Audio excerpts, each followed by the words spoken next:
Welcome back. Today we're at High House Fruit Farm on the Suffolk coast, and we're going to make an aperitif that is perfect for those hot, hazy summer days, which, to be quite honest, we're still waiting for. We're going to be using blackcurrant leaves. So we're not going to be using the fruit, we're going to be using the leaves, and they have a aromatic, intense blackcurrant flavour that is slightly different from the fruit, and it just adds another level to this drink. So we're going to be using blackcurrant leaves, we're going to be using a splash of cassis just to get the flavour, that blackcurrant flavour going. We're going to be using a few little bits of orange zest, a nice fruity wine. We're using Barbera, and you can use leftover wine if you've got that in your kitchen. I'm not very good at leaving wine, any leftovers, so we just picked up that bottle. You don't have to get anything fancy, just something fruity works really well. A little bit of sugar, and that's it. So I'm going to show you how to do it. Get yourself a bowl, and we're going to start by mixing about 100 grams of sugar.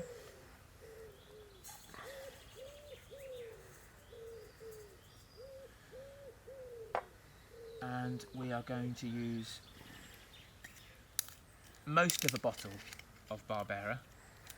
You could use Sangiovese, or Merlot would work really well. Sangiovese, one of my favourite wines, and it's one of the grapes that's used in a Chianti. It's kind of like that fruity element to it. So we're going to go in with most of this.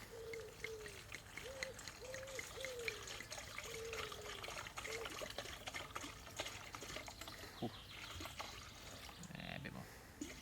Next up, we've got creme de cassis. It's a blackcurrant liqueur. I'm not exactly sure how it's made, but it is bloody tasty. This, in I think a Kir Royale, is it, like with a bit of champagne? That is a great opener to any meal, especially in summertime. This guy that we're making today will finish that very meal. So we're going in with about 150 mils of cassis. So that adds the kind of base flavour to the drink. It injects it with that initial blackcurrant flavour, and it's slightly boozy too, which is delicious. And then the red wine mellows out, and the real big flavour in this aperitif comes from these gorgeous blackcurrant leaves. And this really is the beauty of coming to a pick your own fruit farm like this, because this isn't available in the shops. You know, here at High House they grow gooseberries, apples, blackcurrants, loganberries, strawberries, asparagus. All of that is open to you, but this is the reason to come. The delicious fruit is amazing, but these little gems like this are a hidden ingredient that you can add to so many dishes, especially something like this. You'll notice the difference.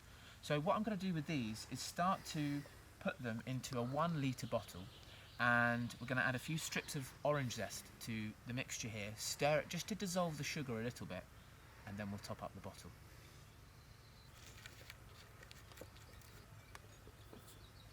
Then the only real additional flavour we're going to add is a few strips of orange, because the essential oils that come out of that orange add such a nice flavour to this. Orange and blackcurrants. I don't know why it's not a more classic combination. It tastes insane. So I'm just going to do a few strips of this. And as you're zesting it, give the orange a little squeeze and you'll see the essential oils coming out. All of that is going to go in here, marry with these beautiful leaves. Bit of red wine, it does not get much better, I'll tell you that. So get all the orange rind in there. I've used about half an orange. I intended to use the whole thing, but it turns out my knife skills on the peeling front are not great. So these two are the last ones, get them in there. Now I just need to work out how to get this in there. This was all I could muster on this occasion, so I'm going to hope that it does the trick.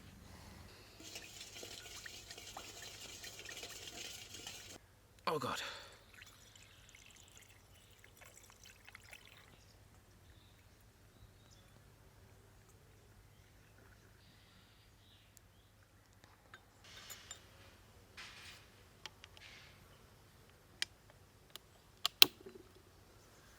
So importantly, I have to say, this recipe is from possibly my favourite cookbook out there. 5 Seasons of Jam by Lily at London Borough of Jam. And I don't say that lightly. This book will get you in the kitchen, and that's always a good sign of a good book. And this guy, just keep it at room temperature, give it a twist or a shake every day for a week, and then strain it to take the leaves and the orange out. Keep it in the fridge for about 6 weeks, if it lasts that long. If you get it underway now, you'll have it ready for the whole summer. And a little cold drink over ice or on its own with a slice of orange before you have something to eat, it is heaven. And I realise blackcurrant leaves are not that easy to get. You know, a lot of people don't have a fruit farm near them. So, if you want a slightly different version, fig leaves are the way to go. Get a few fig leaves, fill a bottle, white wine instead of red wine, splash of vodka instead of cassis, a few twists of lemon instead of orange. It's just as fragrant, just as refreshing, and when the sun is just about to come out, as it is now, I hope, there is nothing better. So go and treat yourself.